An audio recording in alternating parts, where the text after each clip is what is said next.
ಏನು ನಾವು ಒಂದೂವರೆ ತಿಂಗಳಿಂದ ಬಂಗಾರಪ್ಪನ ಬಡವಣೆಯಲ್ಲಿ ಖಾಲಿ ಇದೆ ಅಂತ ಹೋಗಿ ಅಲ್ಲಿ ಗುಡ್ಲಾಕೊಂಡು ಜೀವನ ಮಾಡ್ತಿದ್ವಿ.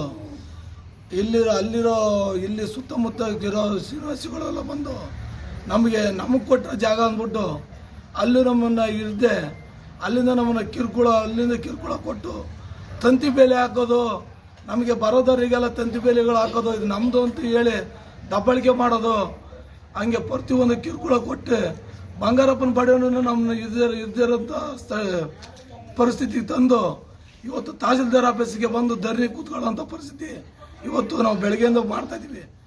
ಆದರೆ ಬೆಳಗ್ಗೆಯಿಂದ ಮಾಡ್ತಾಯಿದ್ರು ಇವತ್ತೇನು ಬೆಳಗ್ಗೆಯಿಂದ ನಾವು ಧರಣಿ ಕೂತಿದ್ದೀವೋ ಯಾರು ನಮ್ಮನ್ನು ಏನಕ್ಕೆ ಎತ್ತಕ್ಕೆ ಅಂತ ಯಾರು ನಮ್ಮನ್ನು ವಿಚಾರಿಸಿಲ್ಲ.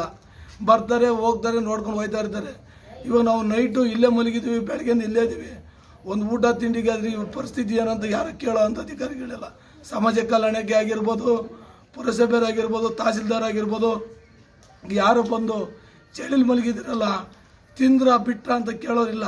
ಹಂಗಾರೆ ನಾವು ಯಾರು ಮನುಷ್ಯರೇ ಅಲ್ವಾ, ಇವ್ರು ಯಾರಿಗೂ ನಾವು ಕಣ್ಣಿಗೆ ಕಾಣಿಸ್ತಾ ಇಲ್ವಾ ಅನ್ನೋದು ನಮಗೆ ದಿಕ್ಕು ತೋರಿಸ್ದಂತ ಆಗ್ಬಿಟ್ಟೈತೆ. ನಾವು ನಿಮ್ಮನ್ನು ಕೇಳ್ತಾ ಇರೋದು ನಾವೇನು ನಮಗೊಂದು 2 ಕೋಟಿ ರೂಪಾಯಿ ಆಸ್ತಿ ಕೊಡಿ, ಅಂತಸ್ತು ಕೊಡಿ, ನಮಗೆ ಕಾರ್ ತೆಗೆದು ಕೊಡಿ ಅಂತ ನಮ್ಗೆ ಕೇಳ್ತಾಯಿಲ್ಲ.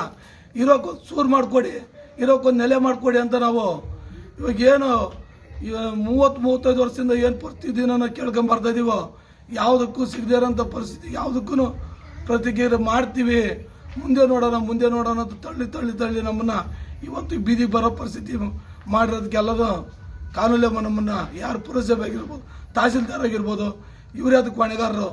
ಇವತ್ತು ನಾವು ಹೇಳೋದು ಏನಪ್ಪ ಅಂದರೆ, ನಾವು 2 ದಿನ ಆಗುತ್ತೋ 3 ದಿನ ಆಗುತ್ತೋ ಇಲ್ಲೇ ನಮ್ಮ ತಹಸೀಲ್ದಾರ್ ಆಫೀಸ್ ಹತ್ರ ನಮ್ಮ ಪ್ರಾಣ ಹೊಂಟೋಗುತ್ತೋ, ನಮಗೆ ಇರೋಕ್ಕೊಂದು ಸೂರು ಅಂತ ಕೊಡೋ ಗಂಟ, ಇರೋಕ್ಕೊಂದು ನೆಲೆ ತೋರ್ಸೋ ಗಂಟ ನಾವು ಪ್ರತಿಭಟನೆ ಮುಂದೂಡ್ತೀವಿ ಅಂತ ಈ ಮಾಧ್ಯಮದವ್ರ ಮುಖಾಂತರ ನಾನು ನಿಮ್ಗೆ ಹೇಳ್ತಾ ಇದ್ದೀನಿ.